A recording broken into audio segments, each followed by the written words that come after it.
Mehul ji is actually from Gujarat Sanskrit Gurukulam, actually.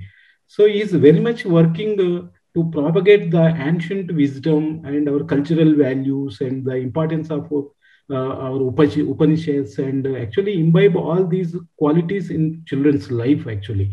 So that institution really is working with a passion to inculcate the our old, our cultural values and the cultural knowledge system among children.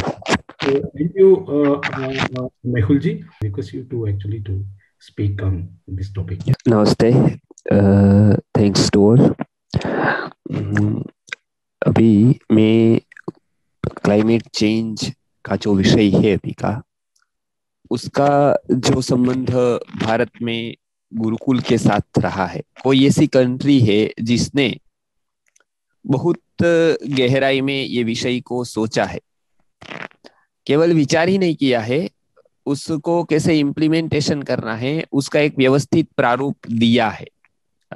उपनिषदास में, पुराणास में अभी sir ने बताया, तो उसके बारे में मैं थोड़ी बातें कहना चाहूंगा जो मुझे अभी अनुभव है, मेरा एक्सपीरियंस है जिस फील्ड में, उसके रिलेटेड। तो खास करके शैक्षणिक एजुकेशन का और क्लाइमेट, वातावरण का बहुत ही गहरा संबंध है। मॉडर्न एजुकेशन में ये सब्जेक्ट बहुत बाद में विचार किया गया। इसके लिए वहां पर रूम्स में कोई बिल्डिंग्स में वगैरह में टीचिंग का एक परंपरा या तो एक जो मेथड हुई। लेकिन भारत में सबसे पहले आप देखेंगे, एक तो कोई भी गुरुकुल ये नदी के किनारे या कहीं पर भी ऐसे रम्य वातावरण में, जंगल में, वृक्ष वनस्पति के पास हुआ करते थे। ऐसे अर्थ नहीं था कि तब टेक्नोलॉजी नहीं थी तो बिल्डिंग नहीं बना सकते थे। बहुत सारे बिल्डिंग्स का भी वर्णन आता है, बहुत सारे जो शिल्प भवन निर्माण का भी आता है। लेकिन गुरुकुल का कहीं पर भी एजुकेशन की बात आए तो वो नेचर के पास हुआ था। तो एजुकेशन का और नेचर का बहुत ही गहरा संबंध है, ये हम देखने को हमको मिलता है। उसमें खास करके जो नेचर है उसको यदि हम जीते हैं और जीवन का एक भाग बना देते हैं तो मुझे ये लगता है, या अनुभव ये कहता है कि इनडायरेक्टली हमारे जो प्रॉब्लम्स है उसका सॉल्यूशन होने लगता है। सबसे पहला तो ये है कि जिसको सॉल्यूशन का पार्ट बनना होता है वो प्रॉब्लम्स का पार्ट न बने। किसी को भी सॉल्यूशन का पार्ट बनना होता है, वो पहला कर्तव्य उसका ये होता है कि वो प्रॉब्लम्स का पार्ट से अपने को हटा दे। तो सबसे पहले जो आज समस्याएं है, आप अभी सर ने बहुत सारी बातें कही कि बहुत सारे अभी फैक्टर्स है जिस पे हमारा जीवन हम जी रहे हैं, तो उसमें बहुत सारी वस्तुएं ऐसी है जो इसमें नेगेटिवली इफेक्ट करती है। तो सबसे पहले तो जो हम सिखाना चाहते हैं या हम बदलना चाहते हैं या हम कुछ उसको करना चाहते हैं पॉजिटिवली चेंज, तो उसमें प्रॉब्लम्स ऑफ पार्ट को हम छोड़ दे और फिर हम पार्ट्स ऑफ सॉल्यूशन का शुरुआत करें। तो उसमें बालकों को जैसे बचपन से ही, और ये ऐसा है कि एक जीना है, उसको नेचर के साथ उसको जीना सिखाते हैं, नेचर के साथ उसको, हमको भी। तो वो एक जीवन का अंग बन गया था भारत में, वो कोई अलग से एक सब्जेक्ट नहीं था।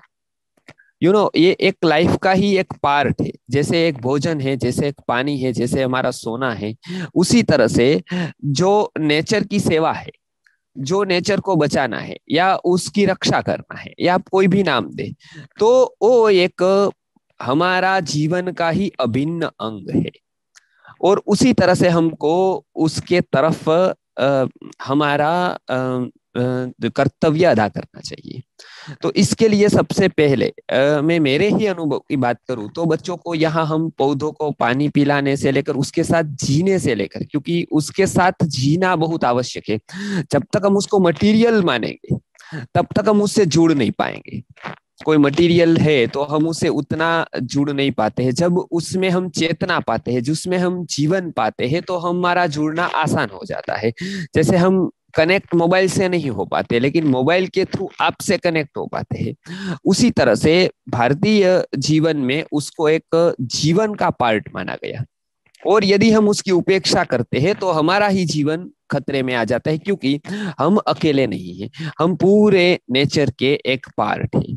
वो किसी भी पार्ट में कोई तकलीफ होती है तो वो हमको ही होती है। किसी पार्ट में डैमेजिस होता है कुछ भी, तो वो हमारा ही कुछ एक अंग डैमेज होता है। जैसे एक पैर हो गया, एक हाथ में कहीं डैमेज आ गया, तो वो हाथ का डैमेज नहीं है, वो पैर का नहीं है, वो पूरे शरीर का है, वो हमारा ही रोग माना जाता है।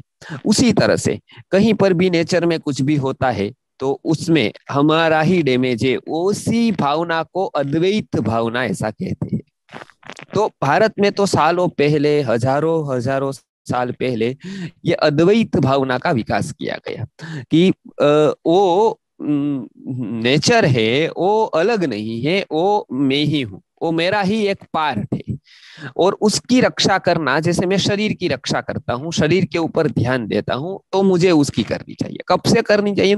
तो बाल्यात, अर्थात जो बचपन से ही जन्म होता है तब से ही उसको ऐसा एजुकेशन देना चाहिए ताकि वो इसके साथ जी सके और नेचर्स को कम से कम उसकी वजह से नुकसान दे सके। आज हमने डेवलपमेंट तो किया है लगभग लगभग सभी प्रदेशों में, लेकिन वो डेवलपमेंट हुआ है उसमें नेचर का भी बहुत बड़ा नुकसान किया है।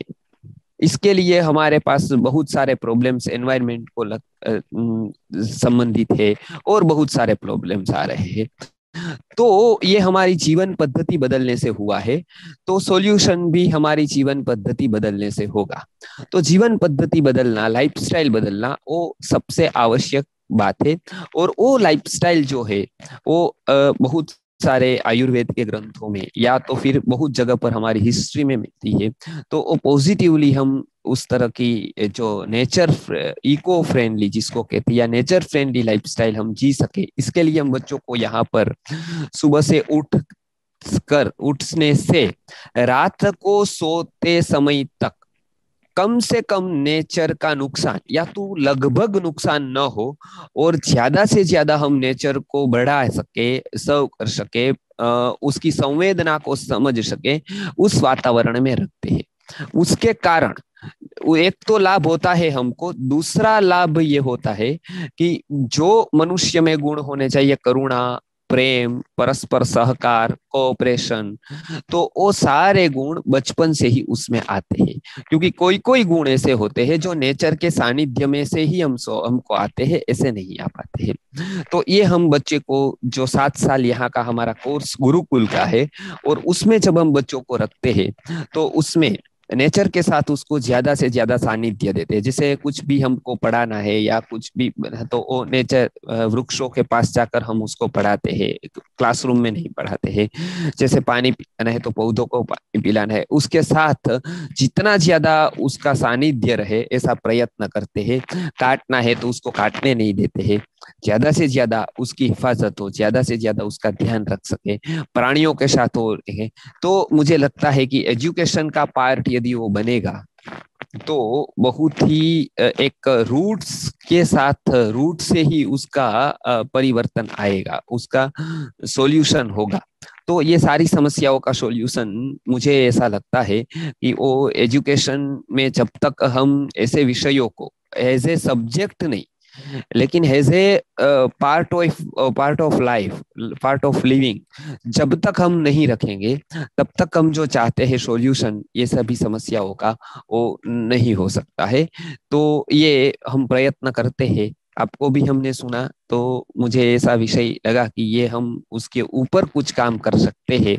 तो ये मैंने मेरे सुझाव रखे, मेरा समय मुझे दिया था वो भी पूर्ण हुआ है।